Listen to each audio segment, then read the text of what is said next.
আসসালামু আলাইকুম। প্রাথমিক বৃত্তি পরীক্ষা ২০২৫ ১৬ তারিখে আমাদের ইংরেজি পরীক্ষা হবে। আর আমরা সবাই জানি যে ইংরেজি পরীক্ষায় আমাদের প্রথমে একটা সিন প্যাসেজ থাকবে। সিন প্যাসেজে আমাদের ১ নম্বরে লিখতে হবে ম্যাচিং, ২ নম্বরে মেক সেন্টেন্স, ৩ নম্বরে প্রশ্নের উত্তর। এই সিন প্যাসেজ থেকে আমাদের এই ৩ ধরনের প্রশ্ন আসবে। তো আজকে আমি তোমাদেরকে সিন প্যাসেজ কিছু দাগিয়ে দিব, সবথেকে গুরুত্বপূর্ণ কোনগুলো সেগুলো দাগানোর চেষ্টা করব। প্রথমে সিরিয়ালি দেওয়া আছে।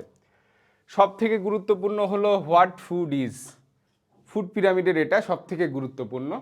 ২ নম্বর সীমা ইজ অ্যাট হোম, অসুস্থতার কারণে স্কুলে যাইতে পারেনি, এই প্যাসেজটা।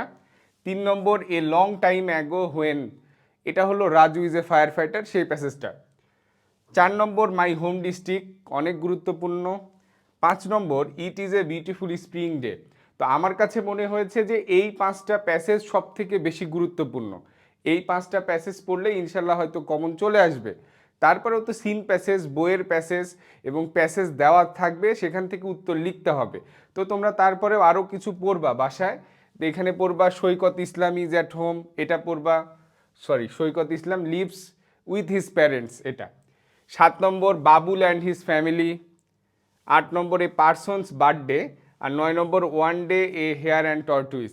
তাহলে এই ৯টা তোমরা পড়তে পারো। প্রথম পাঁচটা আমার কাছে মনে হচ্ছে যে প্রথম ৫টা থেকেই তোমরা কমন পাবা।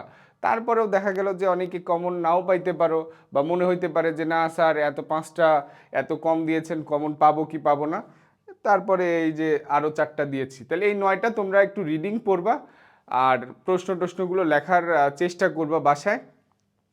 সমস্যা হবে আমাদের ম্যাচিংয়ে, সমস্যা হবে না, মেক সেন্টেন্সে সমস্যা হবে না। সমস্যা আমাদের হবে কিন্তু প্রশ্নের উত্তর লেখাতে ৩ নম্বরে।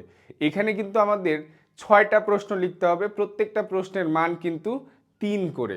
তার মানে প্রশ্নগুলো কিন্তু বড় বড় আসবে, ঠিক আছে? অথবা উত্তর আমাদের বড় করে দিতে হবে, এমন প্রশ্ন আসবে যেটার উত্তর একটু বড় করে দিতে হবে।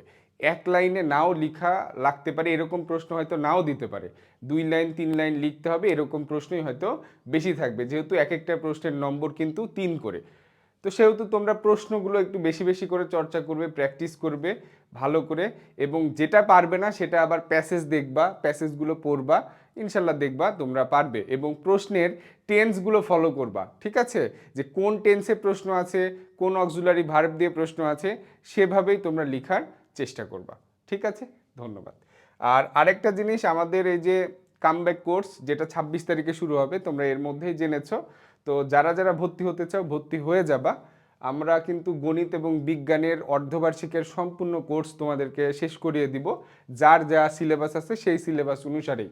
শুধু আমরা বই পড়াবো না, আমরা অতিরিক্ত বহু নির্বাচনী প্রশ্ন, সংক্ষিপ্ত প্রশ্ন, তারপরে সৃজনশীল প্রশ্ন, এক কথায় পরীক্ষায় যা যা আসবে অনুশীলনী তো থাকবেই, সব কিছু আমরা পড়িয়ে দিব। আমাদের এই কোর্স ফি মাত্র ৫০০ টাকা।